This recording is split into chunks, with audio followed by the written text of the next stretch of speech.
ভুল চিকিৎসা করার অভিযোগ তুলে শিলচরের এক চিকিৎসকের বিরুদ্ধে মামলা দায়ের করেছেন মণিপুর রাজ্যের এক অসহায় রোগী।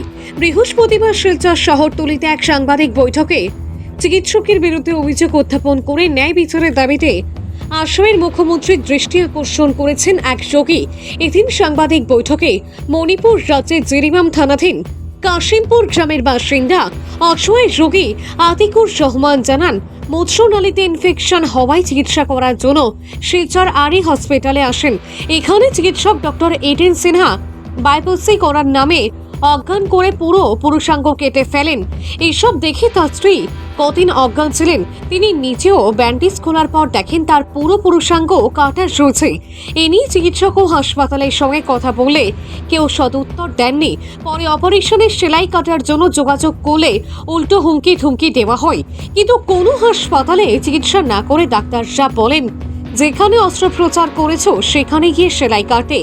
এতে বাধ্য হয়ে যোগাযোগ করলে কোনো সাড়া পাননি। ফলে এই চিকিৎসকের বিরুদ্ধে ব্যবস্থা নিতে তিনি ঘুঙ্গুর থানায় মামলা দায়ের করেছেন। এডেন সিনহা নামের চিকিৎসক ভুল চিকিৎসা করে জীবনকে ধ্বংস করে দিয়েছেন বলে তিনি অভিযোগ করেছেন।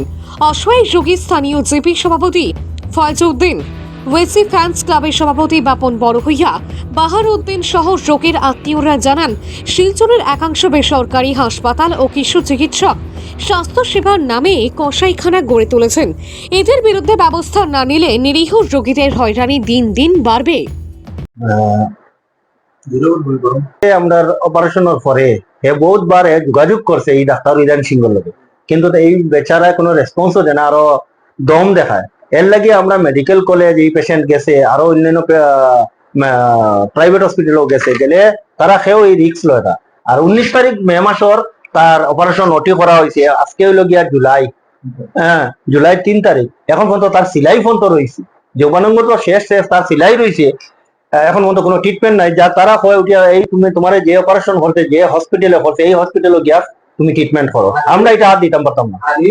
গেলে কিন্তু তার কোনো মানে ফোন করলেও হয় কোনো যোগাযোগ দেয় না, আরো দম দেখায়। তো এর লাগে আমরা হিমন্ত বিশ্ব শর্মা আমরা আসাম সিএমর কাছে আমরা অনুরোধ করি, আর আপনি তো কইসলাও, আমরা বাংলা ভাষায় জানাই আর আপনারে যে আপনি তো কইসলা যে বেসরকারি হাসপাতালও যদি কোন রকমের অমানবিক কাণ্ড হয় তো আপনি অ্যাকশন লইবার লাগিয়া, আর তার ক্ষতিপূরণ যদি দেওয়া যায় স্বাস্থ্যমন্ত্রীর কাছে আমরা দাবি জানাই। আর আমরা আসাম ওয়েসি ফ্যান ক্লাব আরো বিভিন্ন সংগঠনের পক্ষ থাকিয়া যে তারে কোনো অসহায় গরিব মানুষ তারে যদি কোনো ক্ষতিপূরণ দেওয়া যায়, যেহেতু তার যৌবানঙ্গ খাটা হয়ে গেছে, তার তো আর শেষ লাইফ, যদি আপাতত বাইরে নিয়ে কোনো ট্রিটমেন্ট করা যায় তো করা গেল, আর নাইলে মানুষ তো মারাও যাইবে, এছাড়া কোনো কেউ নাই। তো আমরা আসাম সিমরে গেছে বারবার আমরা সাহায্য করি, আমরা রিকোয়েস্ট করি আর যে আপনি একটু দয়া করেন এই গরিব অসহায় মানুষের কতর উপরে কি এইরকম যারা বেসরকারি হসপিটাল চালায় ডাক্তার যারা আছে এইগুলা বেজান কাণ্ড বারবার ওর আমরা বরাবলির মাঝে এরার উপরে কিছু তদন্ত হোক, আর এরারে কড়া হাতে শাস্তির আওতার মাঝে আনিয়া তারারে উপযুক্ত শাস্তি প্রদান করা হোক।